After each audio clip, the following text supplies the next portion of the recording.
Bienvenidos a la Escuela Dominical Ven, Sígueme.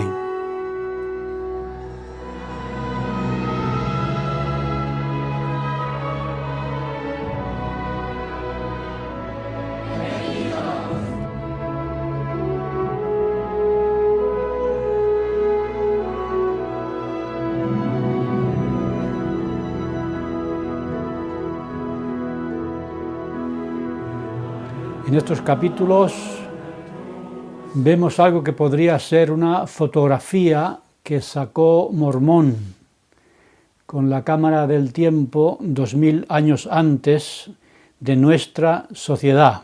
Así que vamos a ver este estudio que hace en el compendio Mormón y que nos ayuda a entender mejor lo que leemos en estos capítulos comparados con nuestra época.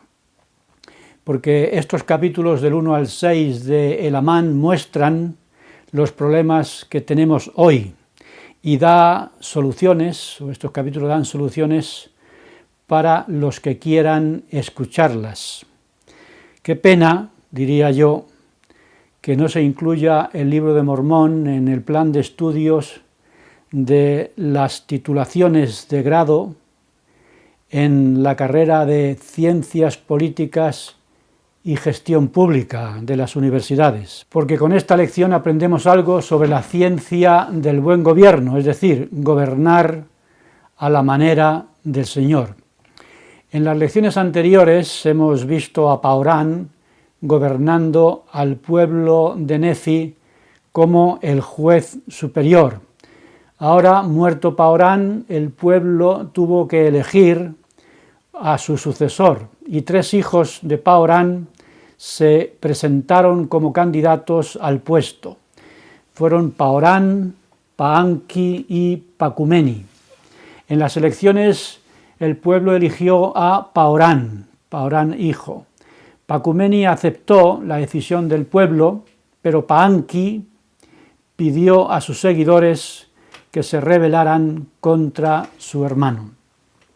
Paanki promovió una sublevación que se convirtió en caldo de cultivo para el nacimiento de lo que se llamó la banda secreta de Gadiantón, que con el tiempo se convertiría en el origen de todos los males del pueblo. Por tanto, las bandas secretas, estas bandas o estas sociedades secretas surgen como una rebelión contra la democracia y contra la libertad. Lo primero que hicieron estas bandas fue asesinar a Paorán y el pueblo tuvo que ir a unas segundas elecciones para que eligieran a otro juez superior. En este caso eligieron a Pacumeni como el nuevo juez. Como ya vimos en capítulos anteriores, todos estos conflictos políticos internos hicieron que el pueblo descuidara la defensa de sus fronteras y los ejércitos lamanitas, dirigidos por Coriantumr, invadieron por sorpresa la tierra de Zarahemla. Este Coriantumr llegó hasta la misma capital Zarahemla y asesinó al juez superior. Coriantumr, envalentonado por su hazaña, siguió avanzando por el territorio de los nefitas, conquistando ciudades y asesinando a miles de personas, hombres, mujeres y niños. Este fue el terrible resultado de la rebelión de Paanki contra la libertad del pueblo. Pillados por sorpresa, al ejército nefita le costó reaccionar. Cuando finalmente lo hicieron, Moronía y Ley hicieron frente con sus ejércitos y mataron a Coriantumr. Muerto su caudillo, los ejércitos lamanitas se encontraron en medio de la tierra de los nefitas, aislados y rodeados por todas partes, completamente perdidos y a merced de los ejércitos nefitas. La ambición suicida de Coriantumr los había metido en una trampa mortal. Vemos así, como diría Mormón, cuánto daño puede hacer una sola persona cuando recibe autoridad y la ejerce inicuamente. Afortunadamente para los lamanitas, Moronía, el hijo de Moroni, no era como Coriantumr. Leemos en Elamán 1:33 que después de vencer a los lamanitas y de hacerlos prisioneros, dejó que abandonaran el país en paz. Como aprendimos de Moroni, el padre de Moronía, nada de represalias ni venganzas, dándonos así el ejemplo de misericordia en medio de la crueldad de las guerras.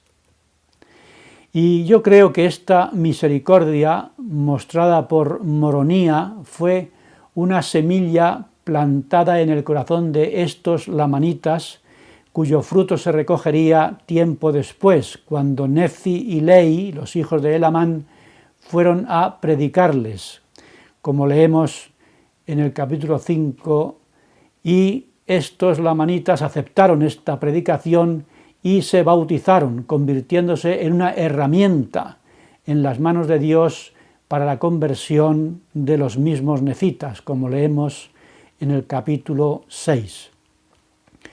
En el capítulo 1 de Elamán vimos cómo las contenciones dividieron y debilitaron al pueblo, siendo la causa de mucho sufrimiento. Esta parte del libro de Mormón nos enseña el gran peligro que tienen las contenciones. Precisamente lo primero que enseñó Jesucristo cuando resucitó y visitó el continente americano, el Nuevo Mundo, fue que les dijo así: no habrá disputas entre vosotros como hasta ahora las ha habido, porque aquel que tiene el espíritu de contención no es mío, sino que es del diablo, que es el padre de la contención. Eso lo leemos en el capítulo 11 de Tercer Nefi. Una de las enseñanzas principales del libro de Elamán es precisamente el gran peligro que hay en las contenciones. Y aunque en el capítulo 1 vemos las consecuencias desastrosas de estas contenciones, cuando vamos al capítulo 2 vemos que empieza exactamente igual que el 1. Había que elegir un juez superior y, como si la experiencia desastrosa anterior con miles de muertos, incluidos el juez superior, no hubiera servido de nada, otra vez leemos que empezó a haber de nuevo una contención entre el pueblo sobre quién debería ocupar el puesto de juez superior. Y la pregunta es: ¿cuándo aprenderemos que con las contenciones los problemas no se resuelven, sino que se agravan? Eso es lo que tenemos que aprender los esposos, los padres, los hijos, los hermanos, los miembros de la Iglesia, los ciudadanos, todos, antes de provocar la destrucción de la convivencia y todo lo edificado, echarlo abajo, como estamos viendo en estos capítulos. Precisamente en este ambiente de contención, el pueblo eligió a Elamán, y por culpa de las peleas y los enfrentamientos, otra vez surgen las bandas secretas con la intención de asesinar al nuevo juez. En Elamán 2:8 leemos que estas bandas secretas que están denunciando en este libro tienen como objetivo asesinar, robar y obtener poder. La denuncia que hace el libro de Elamán de estas bandas secretas es muy importante, porque las consecuencias en las sociedades en las que se permite que estas bandas de asesinos prosperen son desastrosas. En este sentido leemos en el versículo 13: y he aquí, a la conclusión de este libro veréis que este Gadiantón, que es el inspirador de las bandas secretas, probó ser la ruina y casi la completa destrucción del pueblo de Nefi. Está hablando Mormón, que tiene en sus manos toda la historia que está resumiendo y conoce desde el principio el final, y sabe muy bien cómo terminará lo que está contando. Es pues una advertencia necesaria y vital, porque nosotros estamos en medio de estas bandas secretas, también responsables de todos los problemas que tenemos ahora mismo en la sociedad, y cuyo objetivo es acabar con nuestra libertad y con nuestra paz. Este Gadiantón andaba prometiendo puestos de poder y autoridad a quienes le ayudaran a convertirse en el juez superior y en el gobernador de los nefitas, mediante la confabulación y el asesinato, algo que es muy común en esta época tan corrupta en la que vivimos, en la que el problema es la globalización del robo y del asesinato mediante lobbies de poder agazapados detrás de las instituciones públicas y privadas. Y así como el libro de Alma nos explicaba cómo vivir en tiempos de guerra, el libro de Elamán nos explica cómo vivir en tiempos donde las bandas secretas todo lo corrompen. El capítulo 3 de Elamán empieza de nuevo hablando de las contenciones que el orgullo provoca.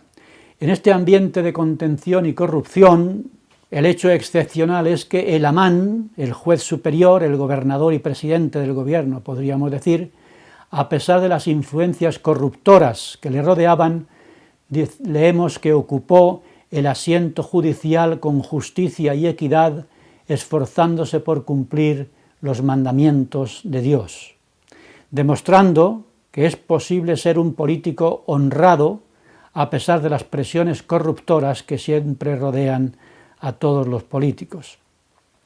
Y gracias a la fidelidad del presidente del gobierno, el país prosperó, y en este ambiente de paz y prosperidad leemos que decenas de miles se bautizaron para arrepentimiento, y todo esto produjo paz y gozo en el pueblo.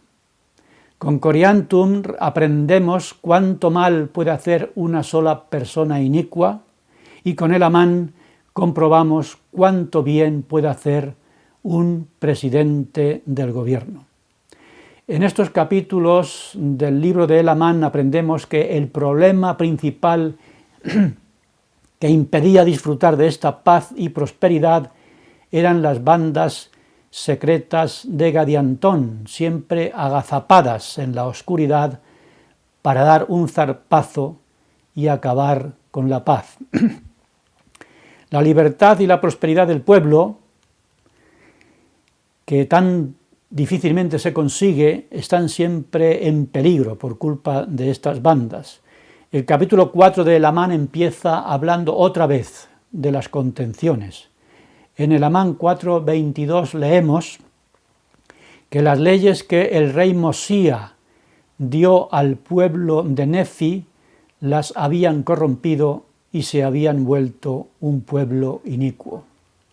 Todo esto los debilitaba y por esta razón estaban los nefitas a merced de los lamanitas, que eran mucho más numerosos que ellos.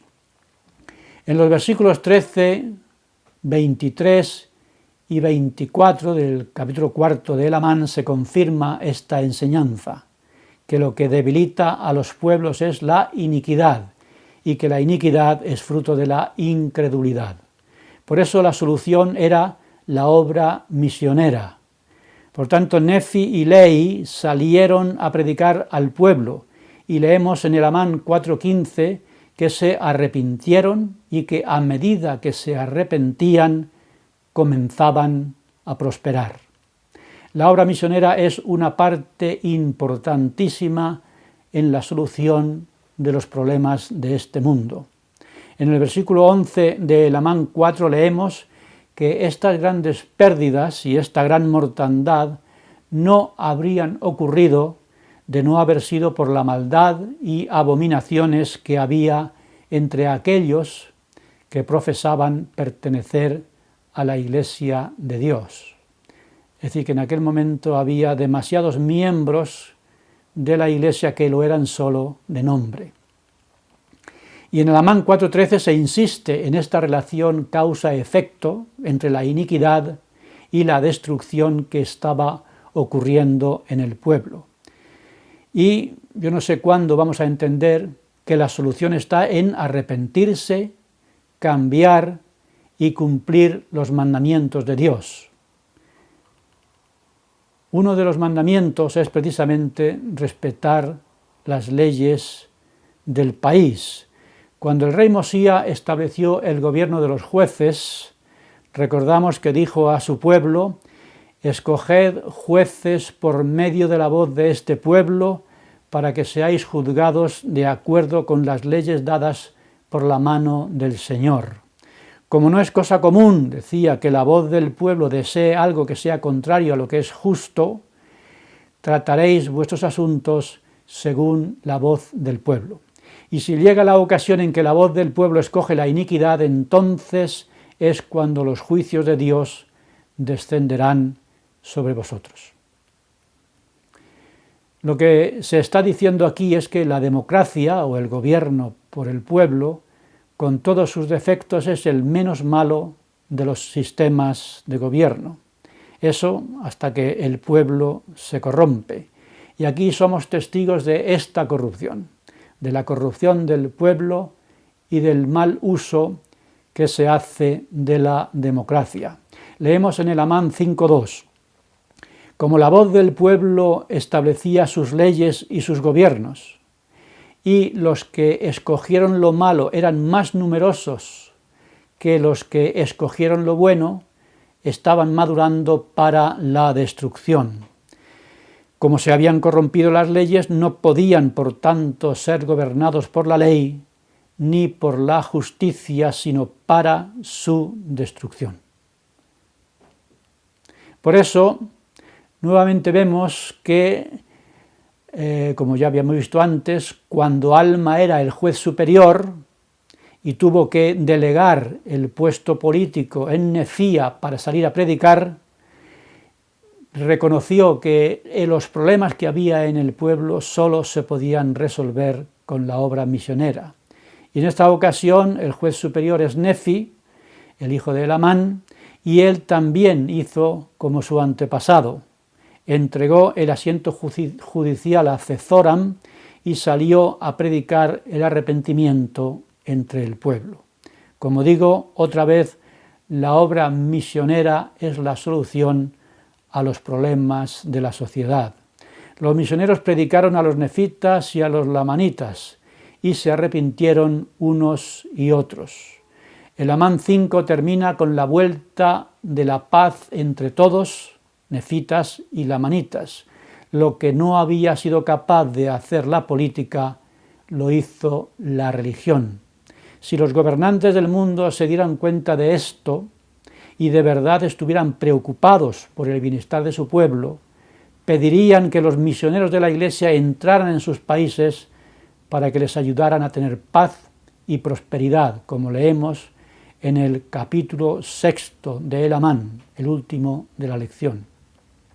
En este capítulo 6 de El Amán aprendemos varias cosas y muy importantes. La primera, los lamanitas se habían convertido, gracias a la obra misionera, en un pueblo justo, con una fe firme y constante. Y como comentaba antes, quizá fue el fruto de la misericordia que Moronía mostró ante los lamanitas después del desastre que les provocó Coriantum, que recordemos era nefita. 2. La segunda cosa que aprendemos en el capítulo 6 de El Amán, que los miembros de la Iglesia se alegraron muchísimo con la conversión de los lamanitas, y nefitas y lamanitas se hermanaron unos con otros y sintieron gran gozo. Una gran enseñanza para nosotros, aquí en España. Tercero, muchos de los lamanitas fueron a la tierra de Zaraemla y compartieron con los nefitas el testimonio de su conversión, exhortándolos a tener fe y a arrepentirse como habían hecho ellos. Recordemos, los lamanitas enseñando a los nefitas cómo reaccionar ante el Evangelio restaurado. 4. Las relaciones entre los nefitas y los lamanitas mejoraron y vivieron como dos pueblos unidos. Y unidos se hicieron sumamente ricos, enseñándonos lo que se puede conseguir cuando los pueblos olvidan sus diferencias, eliminan la contención y se unen para el bien común. Cuando nefitas y lamanitas vivían llenos de gozo, paz y prosperidad, surgieron de nuevo las combinaciones secretas, para de esa manera intentar otra vez acabar con la paz y la prosperidad. Asesinaron al juez superior y también a su hijo cuando sucedió a su padre en el cargo. Eso lo leemos en el Amán 6:15, porque estas bandas de ladrones y asesinos, como leemos en el versículo 18, estaban infiltradas entre los nefitas, y muchos de ellos formaban parte de estas bandas secretas. Satanás, leemos que había incitado a muchos nefitas a unirse a estas bandas, y el apoyo de los nefitas a estas sociedades satánicas hizo que se extendieran por todas sus tierras hasta que lograron la administración exclusiva del gobierno, como dice el versículo 39, y sabemos que ese es siempre su objetivo. Y su influencia hizo que la mayoría de los nefitas se unieran a estas bandas y participaran en sus secretos, asesinatos y en sus combinaciones, dice el versículo 38, hasta el punto de que se hallaban en un estado terrible y estaban madurando para su destrucción, dice el versículo 40. Pero los lamanitas actuaron de una forma diferente que los nefitas. Leemos: cuando los lamanitas descubrieron que había ladrones entre ellos, se afligieron en extremo y se valieron de cuantos medios había en su poder para destruirlos de sobre la faz de la tierra. Versículo 20. Y es muy interesante ver uno de los medios que usaron los lamanitas para acabar con estas bandas secretas. Leemos que después de perseguir a los miembros de estas bandas y de aplicarles la ley, los lamanitas predicaron la palabra de Dios entre la parte más inicua de ellos, de modo que esta banda de ladrones quedó enteramente destruida entre los lamanitas. Versículo 36. Otra vez, la obra misionera forma parte de la solución.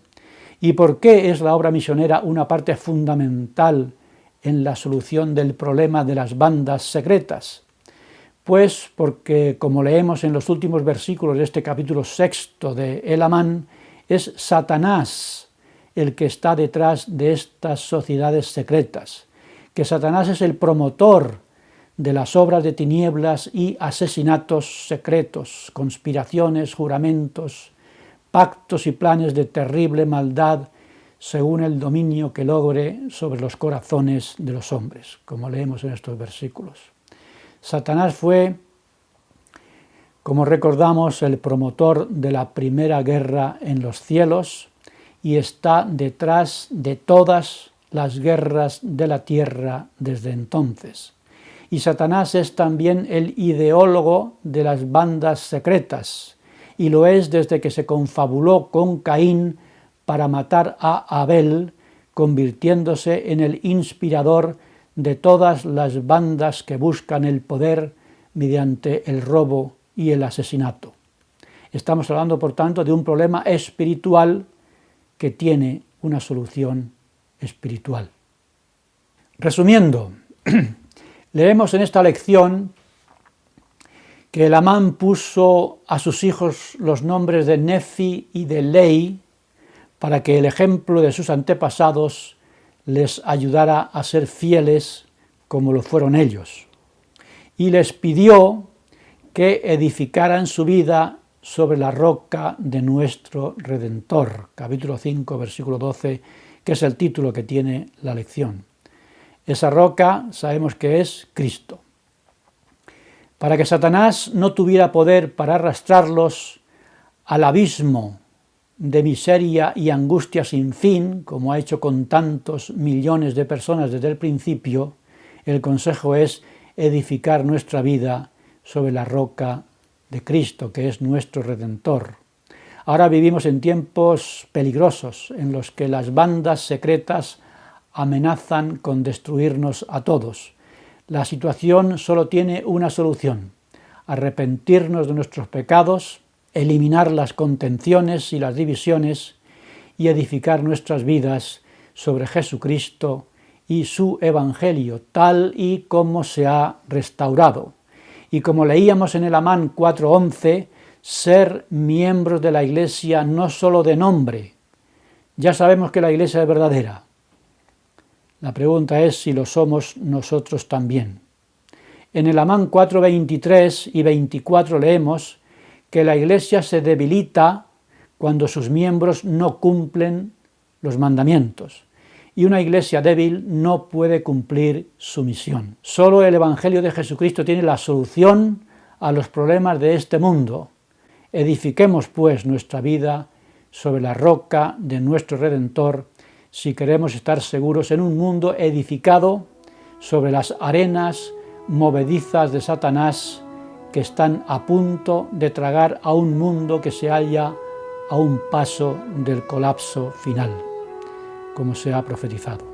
Si queremos sobrevivir, por tanto, ya sabemos lo que tenemos que hacer. Que Dios nos fortalezca y sigamos adelante con Cristo como nuestra roca.